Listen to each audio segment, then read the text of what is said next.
What do I want for myself? Budget-wise, car, what type of car do I want? Sedan, SUV, or mini car?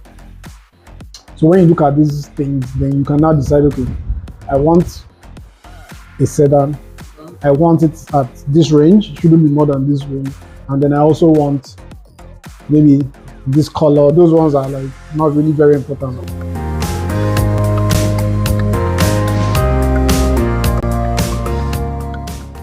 You have two things. You might have to revise your budget in terms of increase your budget, but if you don't have the money, I think you shouldn't rush. You wait till you have the right amount so that you don't buy the wrong thing. Don't buy what you don't want. You will regret it. Trust me.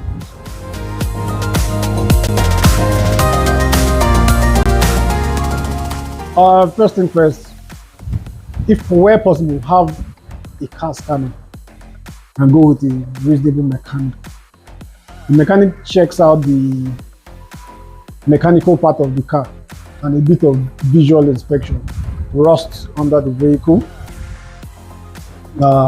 then the mechanical parts, brake wear, engine oil leaks, transmission oil leaks, brake oil, generally those things that where there is a leak, the mechanic can detect it and tell you if it's going to be an expensive fix or it's just going to be, just something you can easily just overlook and fix much later. Then you, on your own part, if you know how to operate a scanner, you can scan the car, read the car for codes. So when you interpret the codes from the engine, that the engine throws up, you could also tell if it's a car that has a serious issue or it's an issue you can play around with and just fix. It costs you, that's nothing.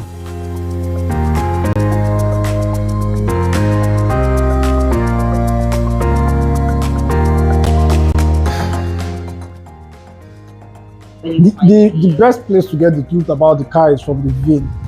The VIN will tell you what year, month, year, and then to give you like an accidental history of the car.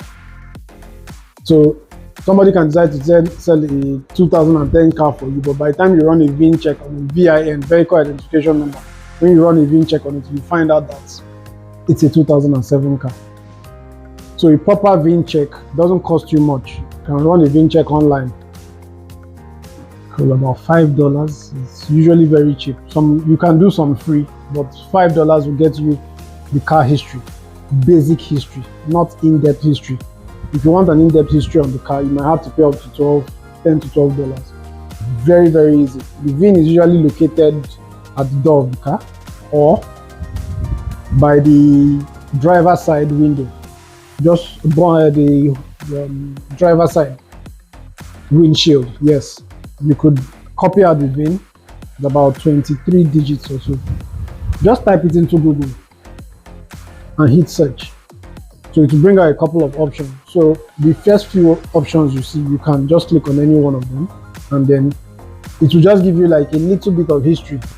Example, maybe white Honda Accord 2007, and it will stop there. So it won't tell you the other details. So with that basic information, you can use it to cross-check what you're buying.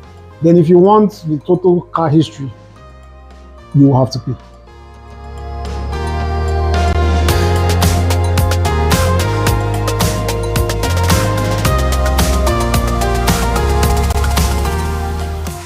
A simple search on sites like Gigi can give you a range of, you just run a search. Take for example, I want a 2008 Toyota Camry. So I go to Gigi, put the details, and then search. So you will see a wide range of prices. So from there, you can take an average. You can see, for example, let's say you're saying 2.6 million and you're seeing some at 3.8. So you will know that the range is between, you take the least range of 2.6 and you take the highest range of 3.3. Then for those ones, you can look through the vehicles and look at the pictures and see the state those vehicles are in. So from there, you can say, okay, I'm looking at say 2.9 or 3 million for a very clean vehicle.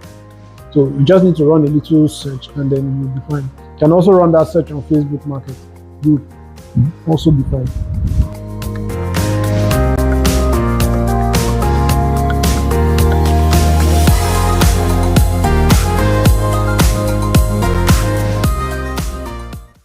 There are a lot of red flags.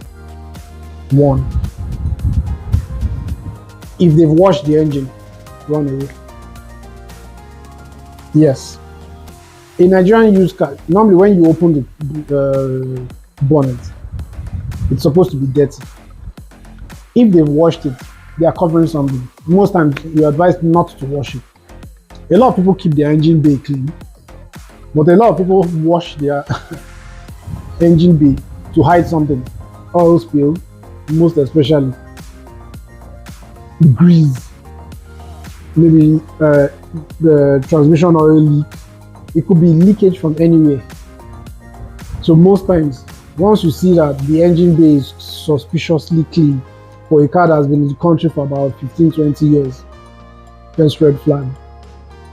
Then sometimes when you go under the vehicle and you see that they've welded some part of it, we look at the chassis, some parts are look funny. The side panels of vehicles are not straight.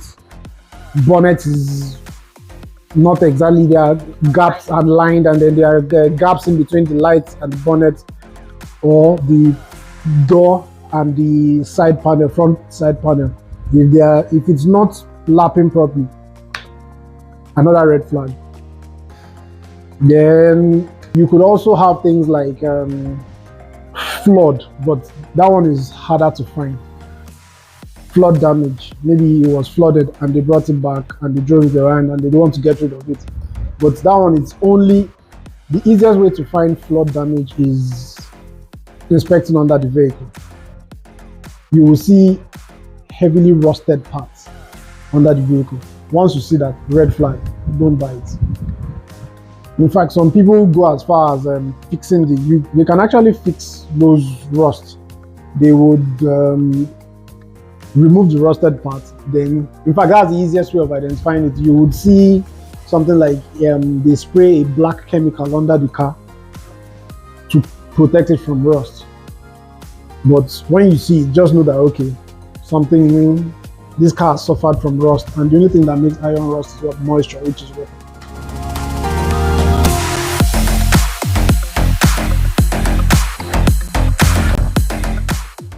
Hi, my name is Akulis and we're here to discuss cars. Remember to subscribe, like and share. Until next time, bye.